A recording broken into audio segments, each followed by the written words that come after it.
Las tres.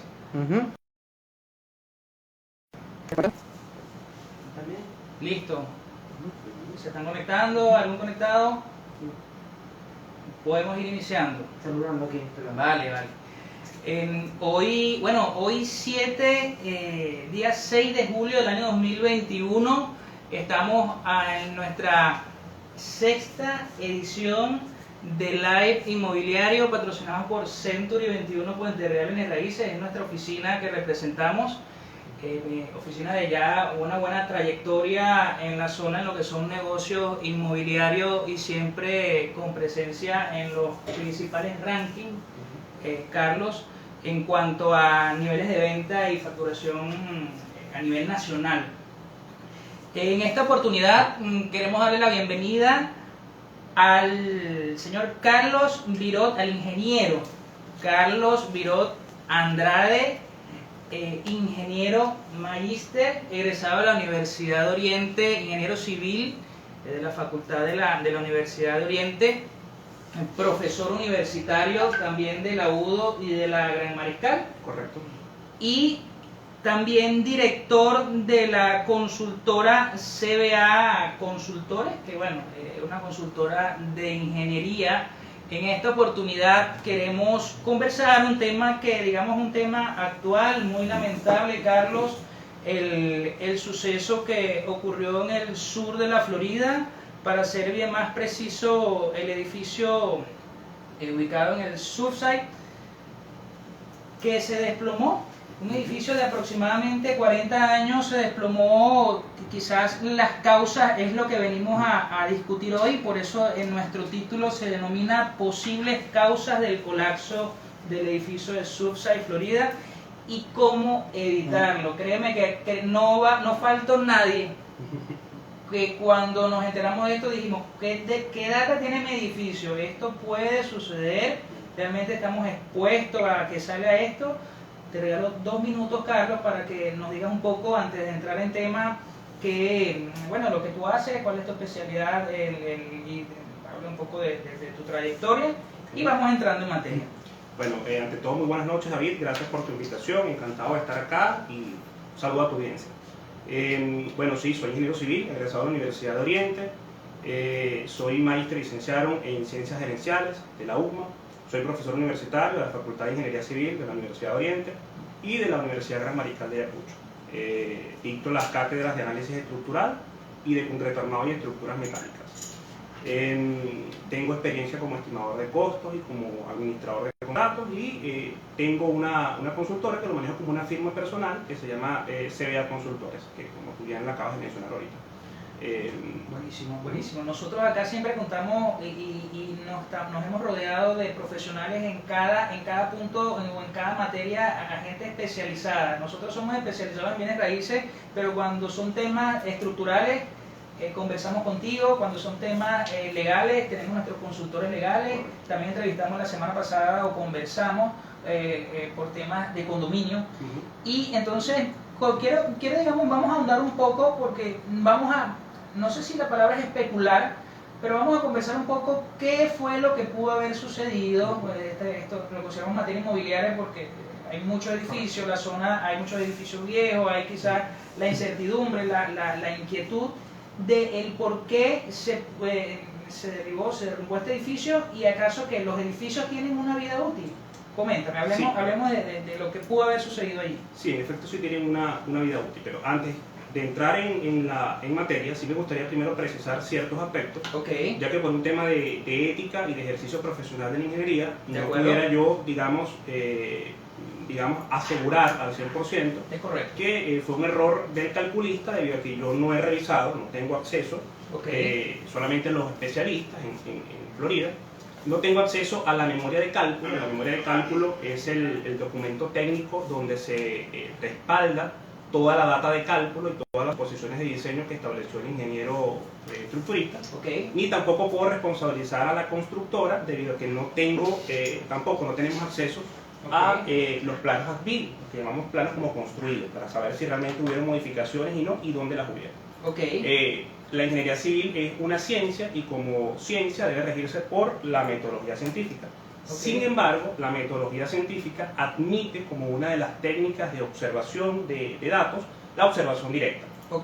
En función a ello y de lo que yo he visto en las fotografías y lo que hemos visto en las distintas noticias que han publicado los medios de comunicación, es que yo voy, digamos, a inferir cuáles pudieron ser las posibles causas, como bien lo dice el título, que dieron origen a la falla estructural. Eso, digamos, para poder dejarlo claro, ¿no? De acuerdo. Bien, ahora conversando de la estructura en sí, sí te puedo decir que es una estructura un poquito atípica en cuanto a lo que nosotros manejamos en ingeniería civil, debido a que no es el pórtico común. Cuando nos referimos a pórtico, nos referimos a una estructura que está formada por columnas y vigas. De acuerdo. Eso es un pórtico. No, esa estructura, digamos, no en todos sus pisos se mantenía. De acuerdo. Era una estructura cuyas losas estaban apoyadas directamente sobre las columnas. Eso en el caso venezolano se permite solamente en aquellos sitios donde el riesgo sísmico es muy bajo. ¿Bien? Habría que revisar el mapa de zonificación sísmica del estado de la Florida para verificar si esa estructura se adaptaba o no al sitio donde fue construida. ¿Bien? Además tiene que ser una estructura de poco peso. En mi caso yo no hubiese diseñado una estructura que no fuera porticada, ¿bien? Bajo esas consideraciones, apoyando directamente las losas sobre las columnas. Y digamos aquí quiero, para que la audiencia pueda entenderlo en palabras sencillas, quiero poner un ejemplo. Imagínese que usted vas a lavar tu carro, por poner un ejemplo. ¿Bien? Si tú te paras con todo tu peso sobre el capó del carro, ¿qué pasa con el capó? Se hunde, ¿correcto? Sí, claro. Si tú te acuestas sobre el capó del carro, digamos se va a hundir, pero no tanto. Eso no significa que tu peso haya cambiado, significa que distribuiste el peso en un área, en una superficie. Más equilibrada, digamos. Correcto. Entonces, en el caso de cuando vas a construir estructuras de este tipo, debes garantizar, en el caso del edificio, por lo que se observó en las fotografías, no estaba así, debes colocarle en el cabezal de la columna, en la parte superior de la columna, debes colocar un elemento que se llama capitel. ¿Bien? Ese elemento en particular no estaba. Entonces, ¿qué es lo que pudo haber ocurrido con el edificio? Hubo una sobrecarga, pudo haber sido una remodelación interna que se estaba haciendo, entiendo que habían ciertas grietas que ya estaban avisando que el edificio estaba sufriendo cierto daño. Inclusive que estuvo cediendo anualmente algunos milímetros. Correcto. Entonces, ¿qué pasa? Primero que no tienes este elemento, este capitel, ni tienes un ábaco, que son, digamos, los entendidos de la rama de ingeniería civil entenderán a lo que me refiero. Te acabo de hacer el ejemplo ahorita del tema del capó del carro. Entonces, como ese esfuerzo no está distribuido en un área más grande, sino que tienes la columna directamente apoyada sobre la losa, directamente apoyada sobre la columna, cuando se sobrecarga la estructura, la columna perfora la losa. Y ocurre lo que nosotros llamamos una falla por punzonamiento. ¿Bien? Que es simplemente la columna perfora la losa, dicho en palabras coloquiales, en términos coloquiales. Cuando eso ocurre, digamos que la losa se desprende y ya la columna no tiene unas restricciones laterales, no tiene unos apoyos laterales que permitan que ella se mantenga de forma vertical. Bien, porque no tienes vigas, lo que tienes en este caso son losas. Si la losa se desprende, entonces digamos que la columna no tiene ese apoyo horizontal para que ella se pueda mantener de forma totalmente vertical, y ocurren otros factores, una falla por esbeltez, por pandeo de la columna, carga con presión sobre la columna, y evidentemente al fallar las columnas de planta baja, pues el resto de la estructura, por muy bien diseñada que esté, va a colapsar en un efecto dominó. Pero es una estructura que, a pesar de algunas fallas, porque entiendo entonces que había una falla estructural por un tema de ingeniería, si se quiere, estuvo 40 años en pie. Estuvo 40 años sin, digamos, presentar o al menos tener alguna reacción como la que tuvo. O sea, fue una sola reacción prácticamente que fue fulminante. Entonces, digamos, cuando hay algo que estructuralmente o desde inicio no estuvo bien o hubo algún fallo, siempre va a estar la expectativa de que en algún momento va a sucumbir, va a ser... Correcto, va a ceder. Va a ceder la estructura. Bueno, fíjate, nosotros los ingenieros civiles cuando vamos a proyectar estructuras, tenemos que tener claro cuál es el uso de esa edificación. Okay. Básicamente tenemos dos cargas principales mediante las cuales nosotros vamos a proyectar la estructura, que son las cargas gravitacionales, que son cargas permanentes y cargas variables. Las cargas permanentes es el peso propio de los elementos, lo que me pesa la columna, lo que me pesa la viga, lo que me pesa la losa, ¿bien? Okay. Y hay otras cargas, como las cargas variables, que dependen del uso de la edificación. No va a estar igualmente cargada una escuela que un galpón industrial, por poner un ejemplo. ¿Bien?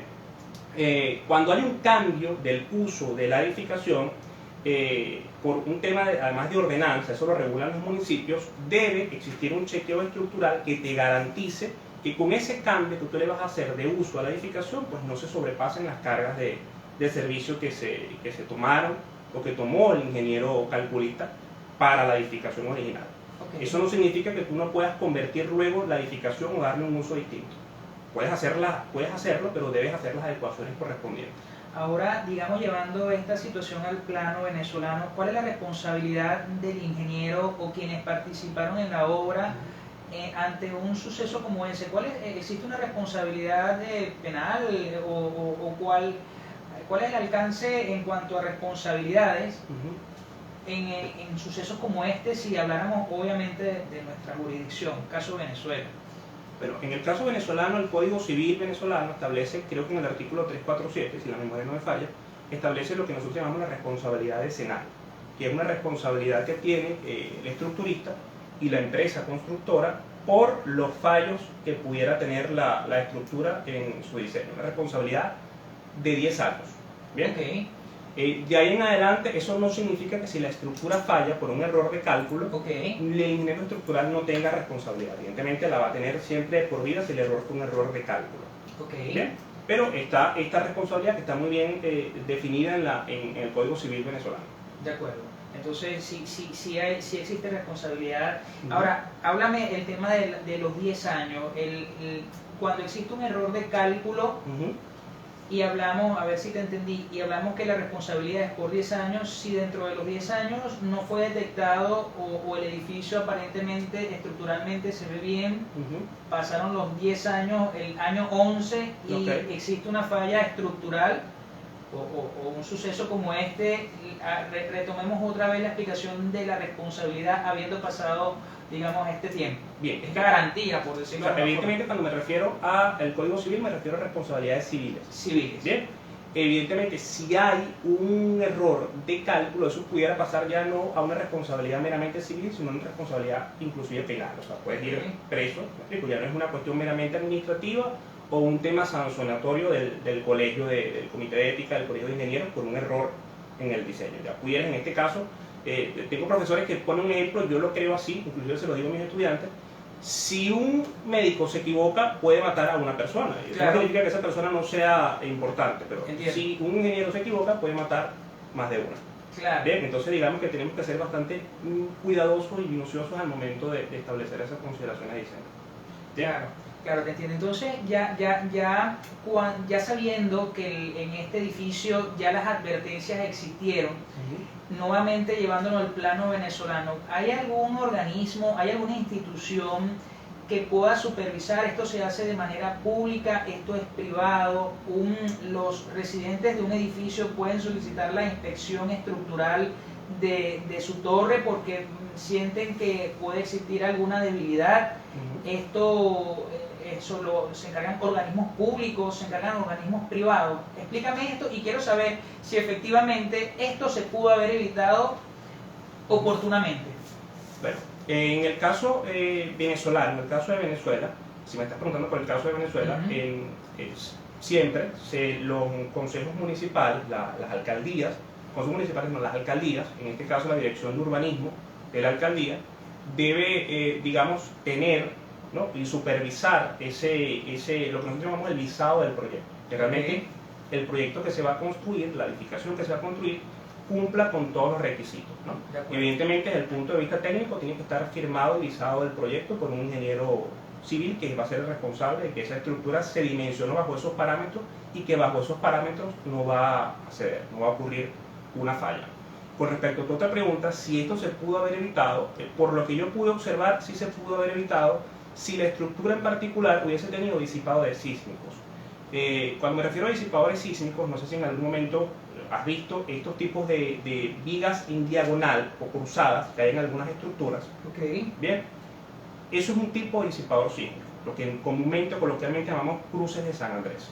Bien, hay algunas edificaciones aquí que lo tienen. Si esa estructura en particular hubiese tenido un disipador sísmico, pues te pudiera garantizar en un 70 o 80% que aún estuviera en pie. Pero no habiéndolo tenido desde un principio, ¿se podía colocar o se podía hacer alguna adecuación en tema de ingeniería o estructural para corregirlo en el tiempo? Es decir, al año 40, el año pasado se pudo haber realizado alguna acción de ingeniería para retener el fallo que ya era conocido. Entiendo que sí. Entiendo que inclusive hubieron algunos reportes de que ya en zonas cercanas hacia la piscina, además el tema del peso del agua, que es bastante importante, y no es una piscina que estuviera a nivel de piso, sino que estaba a desnivel, digamos que era un volumen, una carga importante de agua que estaba en un piso superior.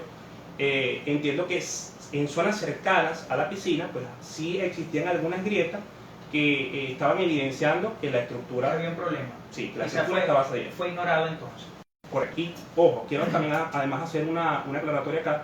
Estas grietas algunas veces ocurren porque el ingeniero que diseñó la estructura lo hizo así adrede. Es decir, hay dos tipos de fallas en una estructura. Tenemos lo que consideramos una falla dúctil, bien, que son este tipo de grietas. La estructura me avisa que estoy cediendo para que tú puedas hacer las adecuaciones pertinentes.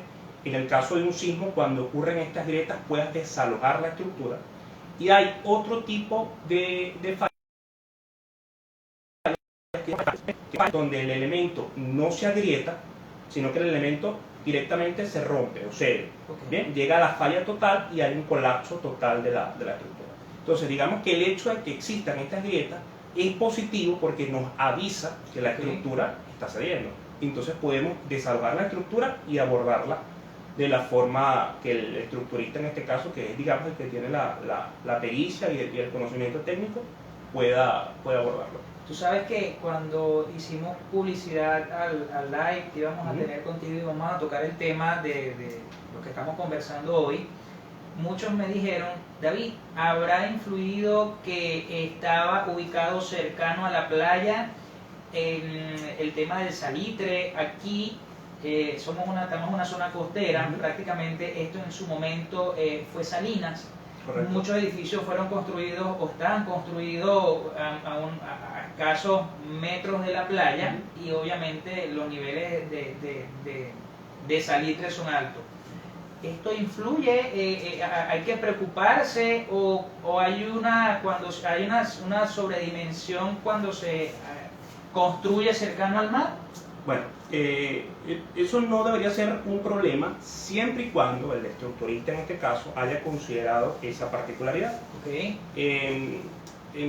Digamos, en mi experiencia, por lo que pude observar, por lo que me permite deducir, inferir la observación directa, si hubiese sido una falla del suelo, bien, que creo que es a lo que se están refiriendo en este caso, que el suelo pierde capacidad de carga, lo que conocemos de forma técnica, el suelo pierde o tiene baja capacidad portante, o que estuviéramos en presencia de lo que llamamos un suelo licuable, potencialmente licuable, que es un suelo que pierde fácilmente su capacidad portante y se comporta como una arena movediza.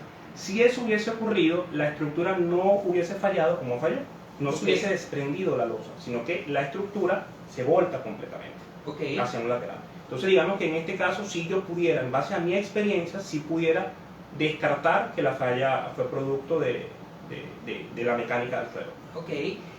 Me viene a la mente, no tenía preparado esta consulta. ¿Sabes el edificio que está frente a Caribbean Mall? Un edificio que nunca fue habitado. Correcto. No sé si hay algo, en algún momento llegué a escuchar que ahí hubo un tema de cálculos con la fragilidad del suelo y por eso no pudo ser ocupado, o el proyecto que existió en algún momento no se concretó. ¿Es así ese edificio? Bueno, si puedes darnos la información o si tienes algún conocimiento veraz. No, de esta estructura en particular no tengo la información certera, pero sí sé que de Caribbean Mall, de hecho era un tema de discusión en mecánica de los suelos, en la Facultad de Ingeniería Civil de la UDO, Caribemol se hunde, obtiene un cierto hundimiento de unos cuantos milímetros al año. Okay. Bien, de hecho la estructura está incompleta, la estructura de Caribemol, Sí, claro. como inicialmente se planteó, por un tema sí de mecánica de los suelos.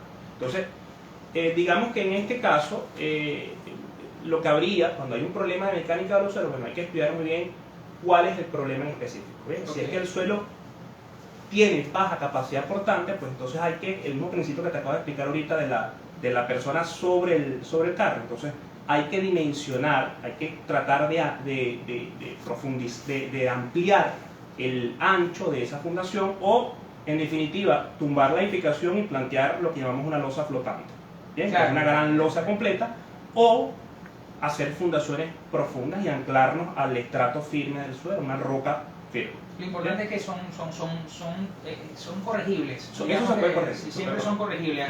Ustedes miden el nivel de riesgo cuando dicen, mira, aquí hay alto riesgo, o todavía podemos solucionar con trabajos adicionales que se le pueda hacer a la estructura. Por supuesto. Siempre cuando vamos a diseñar, siempre pensamos en la situación más crítica, ¿no? Dependiendo de lo que la norma nos permita y de lo que estadísticamente es posible que ocurra. Siempre minoramos la resistencia y mayoramos la carga.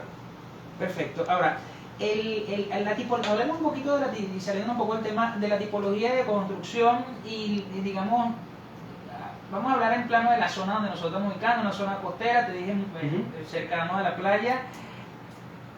¿Hay preferencia? ¿Hay una ideal? Entiendo que está y nosotros como asesores siempre podemos, digamos, detectar el tipo de la que es la tradicional, la que hablamos de estructuras metálicas y la la tipo túnel, digamos que esas son las que conocemos cuando identificamos una edificación, una propiedad, un inmueble y solemos decir esto es construcción tradicional, esto es construcción tipo túnel o es estructura de vigas. ¿Hay alguna preferencia o hay alguna recomendada para la zona? ¿Es indistinto? No, es indistinto. O sea, siempre el ingeniero, digamos, va a recomendar la mejor de acuerdo a su propio criterio y de acuerdo a la tecnología disponible para la constructora. No te pudiera decir que una es mejor o peor. Digamos que por una cuestión de lógica y de obviedad, construir con estructuras metálicas cercano a la playa, digamos que es por un tema del salitre, de la corrosión. Okay. El mantenimiento que le tienes que dar a esa estructura es mucho mayor a si lo vas a construir en una zona lejana a la playa. Okay. Entonces digamos que es un tema de costos, ¿no? Y de cómo quieres proyectar y plantear la estructura. Claro.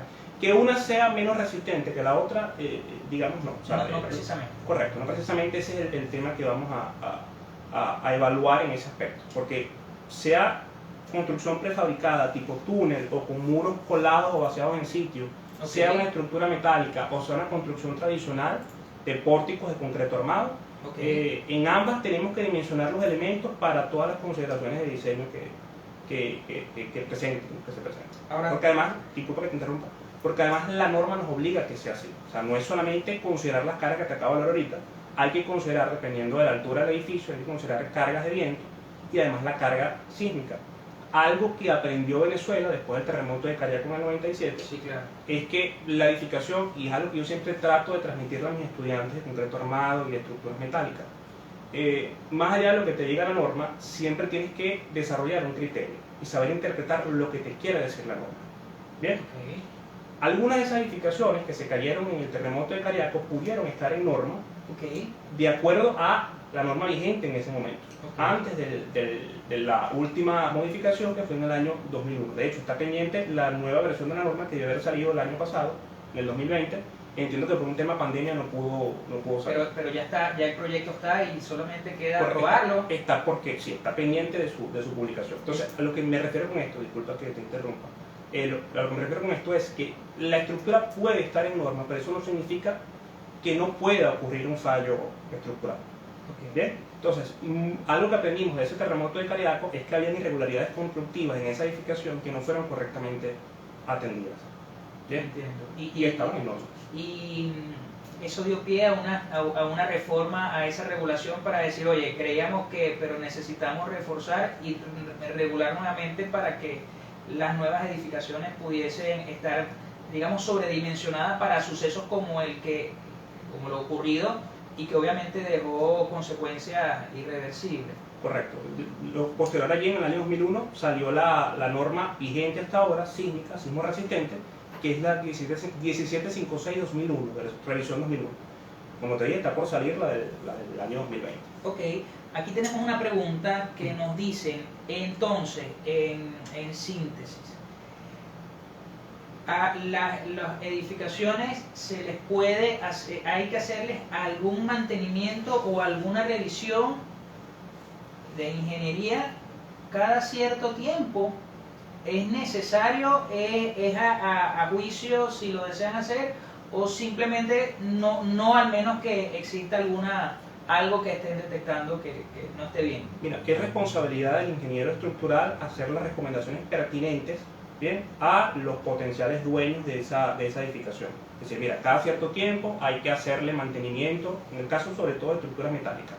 Y las grietas, por supuesto, en presencia de una grieta, pues tienes que Es una buscar, señal. es una señal. Las Okay. grietas ya te están avisando de que algo está pasando en la estructura. Ok, pero bueno, siendo honesto, cuando una constructora o alguien entrega una obra, difícilmente te recuerden o que hay que hacerle algo, ¿no? Ya digamos que al entregar ya el condominio es quien queda a cargo y digamos sobre ellos pesa la responsabilidad, no del condominio, pero sino de los propietarios de ver cómo está su estructura. Pero Correcto. mi pregunta es, ¿necesariamente hay que hacer alguna revisión o simplemente cuando se detecte algo que no esté bien es cuando se acude? Correcto, las grietas en este caso avisan. De todas maneras, ese tema de mantenimiento tiene que quedar plasmado en la memoria técnica, en la Ok. memoria de cálculo de la estructura.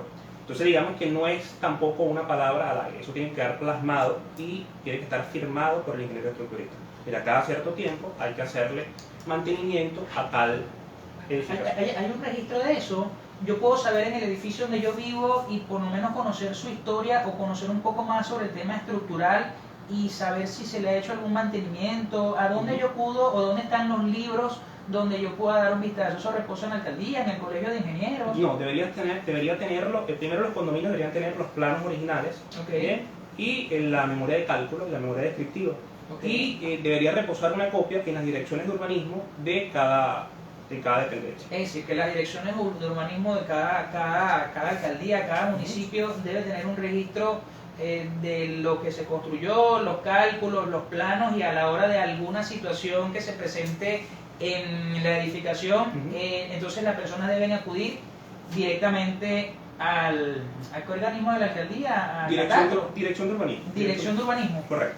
Perfecto, entonces bueno, ya eso es una duda que estaba presente, porque bueno, a veces en los condominios muchos hablan, muchos opinan, hay muchas opiniones porque muchos propietarios, pero digamos que a veces no dan. Entonces, importantísimo, cuando detectan que hay algo que pueda ser un fallo, alguna grieta, inclusive cuando el último sismo que generó algunas grietas en lecherías, muchas se hacían llamar como no estructurales, o simplemente no, fue que se agrietó el friso. Correcto. Se agrietó el friso y no, pero estructuralmente está bien. Ahora, tú como consultor, y ya entendiendo que esto ya cuando alguien requiere una revisión y un mantenimiento, ya esto se hace de manera privada, Correcto. o se contrata a una consultoría, a unos ingenieros especializados para que hagan la evaluación y hagan la respectiva recomendación de lo que hay que hacer. Entonces esa es parte donde entra tu trabajo o entra tu gestión como consultor de dar las asesorías. Correcto, correcto. Eso si lo quieres hacer de forma privada. De todas Ok. maneras también, y además históricamente ha sido propio, el departamento de bomberos, las direcciones de emergencias, Ok. también protección civil, Ok. puede hacer los estudios de riesgo de una edificación. Siempre, como te dije al inicio, respaldado por un ingeniero estructural. Bien Ok. pudiera ser el ingeniero original de la obra o pudiera ser otro profesional. Bueno, asumo que en esos libros que quedan en urbanismo, entonces debe quedar la data de quién fue el ingeniero, su Correcto. código, y Por de allí supuesto. hacerle el seguimiento, si la persona, bueno, falleció o simplemente ya no está en la zona, ubicar la constructora, Correcto. o en dado caso si no hay a quien acudir, o por lo menos para revisar Por supuesto. lo que se hizo, acuden a un ingeniero o a un consultor estructural. Por supuesto, y eso sería en un segundo paso, porque la memoria de cálculo, la memoria descriptiva debería ser lo suficientemente explícita en cuanto a las consideraciones de diseño que se tomaron en cuenta al momento del diseño estructural. Vale. Bueno, creo que se aclararon algunas cosas sobre el tema del suceso en el sur de la Florida. Aquí están comentando interesante. Gracias por aceptar nuestra invitación. Aquí lo comenta mi esposa Migda Brito, quien también es franquiciada. Muchos saludos por acá. Si tienen alguna consulta, alguna pregunta que hacer, bueno, aprovechemos el espacio que tenemos a Carlos acá a nuestro lado y podamos aclarar, ¿no? Y creo que es un tema que no lo vamos a conversar hoy, pero sí me gustaría tomarnos otro espacio para hablar sobre el mantenimiento de los pilotes en las casas bote. Cuando compramos una casa bote, ¿qué hay que tener en cuenta? Porque generalmente preguntamos cuántos pilotes tiene, simplemente eso al parecer es suficiente información en saber cuántos pilotes tiene y cuántos pisos es la estructura. Correcto. Hemos visto algunas estructuras que han cedido, hemos visto otras que se mantienen firmes, unas muy modernas, pero igual a eso se le hace mantenimiento y no profundizando, vamos a hablarlo, pero sí merece un mantenimiento de estas estructuras. Sí, pudiera ser, pero habría que ver el caso muy específico y ver qué tipo de trabajo se le pudiera hacer. O sea, un pilote no es más que un tipo de fundación, pero profunda. Es decir, es igual que una fundación tipo Zapata o tipo no soportante, pero esto va anclado al estrato firme, ¿no? Entiendo, pero entonces cada caso hay que revisar cada caso de manera particular. Correcto, de manera particular. En algún momento te han llamado a tu consultora para decir, mira, esta es una casa que queremos saber si estructuralmente está bien. ¿Ustedes se encargan de eso? Sí, o sea, más a nivel de remodelaciones, hemos tenido clientes que nos han preguntado, bueno, esto es posible, se puede hacer esto. Bien, recuerdo el caso de un cliente que hace unos años me pidió que le diseñara tenía su estructura, la estructura original, él estaba comprando la casa y él quería construir una piscina, pero quería construirla a desnivel. Entonces era una situación básicamente imposible si él realmente lo quería hacer de esa forma en que él se lo imaginaba, la forma en que el cliente se lo imaginaba, porque era un volumen de agua muy grande, era una estructura que iba a ser muy pesada y que además iba a hacer que la estructura básicamente se hiera. Entonces digamos que no era posible.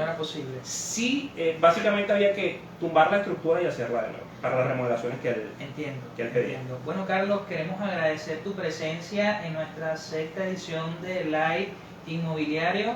Estamos agradecidos por haber venido. Creo que aclaramos algunas inquietudes, no solamente por este hecho lamentable en Florida, sino porque eso, quizás cuando suceden estas cosas es cuando se despiertan las alarmas. No nos preocupamos hasta que llega un suceso como este para tomar alguna acción, y creo que es prudente que tengamos siempre en consideración que toda edificación es susceptible a algún suceso inesperado. Aquí lo más prudente es que cuando validemos que existe un fallo, que vemos algo que no está bien, siempre buscar la asesoría profesional que pueda decirnos que pueda darnos alguna recomendación y hacer las correcciones de manera oportuna. Cuéntame. Por acá nos hace una pregunta el amigo Gabriel Provenzali. Hay muchas personas que se preocupan por las grietas en las paredes de su vivienda, paredes de bloque. ¿Eso es motivo de preocuparse? Bueno, dependiendo, Gabriel, y gracias por tu pregunta, dependiendo de la cobertura de esa grieta. Si de repente es una grieta que ocurrió en un muro de tabiquería producto de un sismo, quizás en ese caso sí pudiera ser de que, como no es lo que nosotros llamamos mampostería reforzada, es decir, que la pared tenga intercalada en su estructura ciertas cabillas, o lo que coloquialmente llaman tripe pollo, que es como una cerchita. Es correcto. No, para que la gente lo pueda claro entender, que es imposible. Para que la gente lo pueda entender. Si es una falla de ese tipo, digamos que eso no es de gran problema.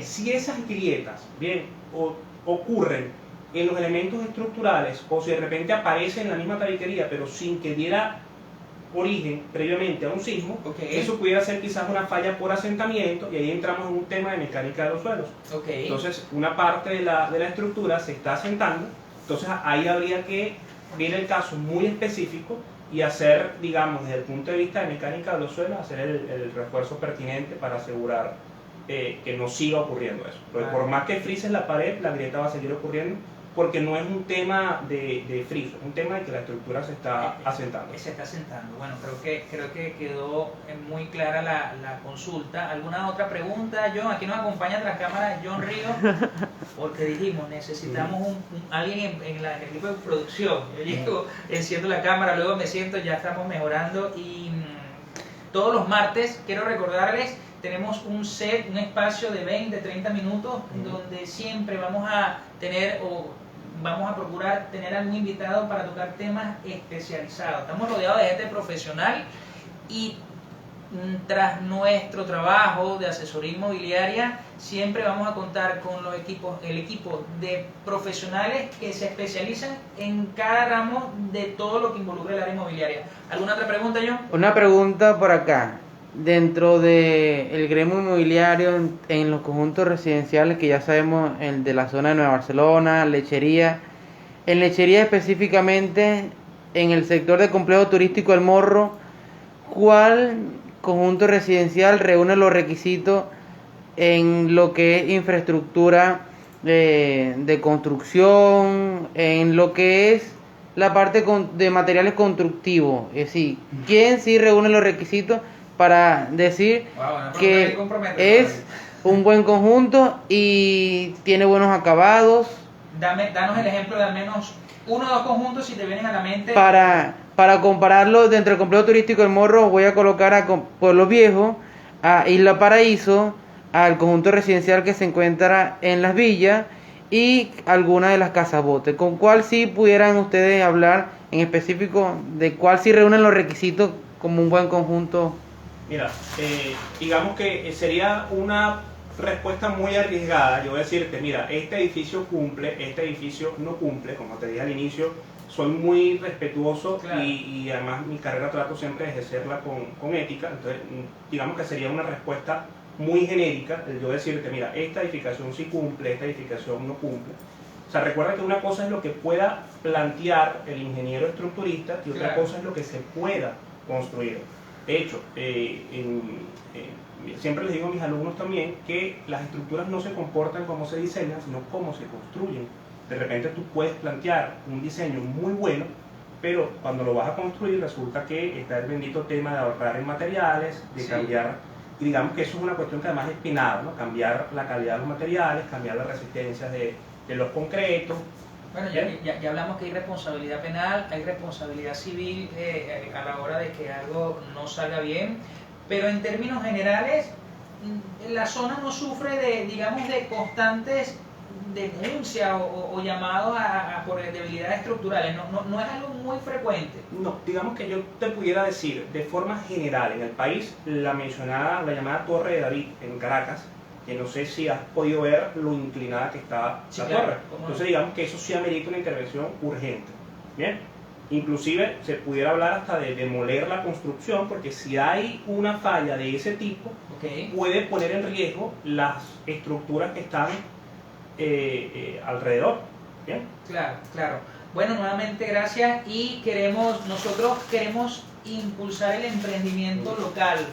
Y hoy queremos darte un obsequio de este Delicasabe Baruch Casabitos. Delicasabe, esto es un emprendimiento, por cierto, cliente nuestra. Desde que mi hija probó estos casabes, date cuenta que son súper delgaditos. Creo que yo al menos no había probado uno hasta que conocí este por su suavidad. Es un casabe, digamos, rústico. Entonces queremos darte este obsequio, digamos, para que lo puedas compartir en familia.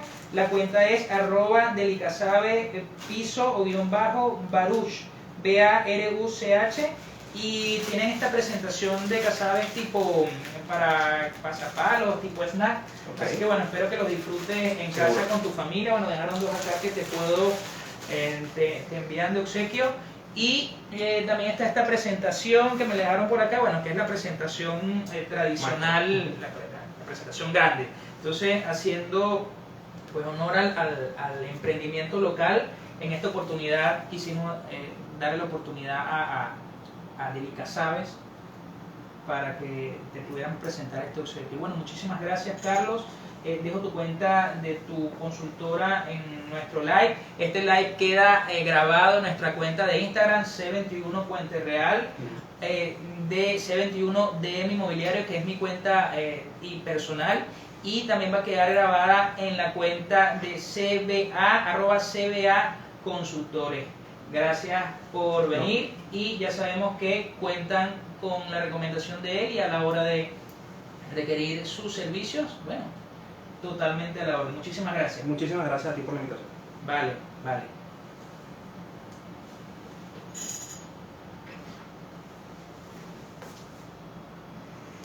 Finalizar, Déjalo hasta ahí, cancelar, déjalo hasta hasta ahí. ahí, hasta ahí. Muchísimas gracias. Gracias, Carlos, buenísimo. Déjame porque ahora Gracias, aquí Carlos, está bien. Quedó bien. finalizar, sí, ya.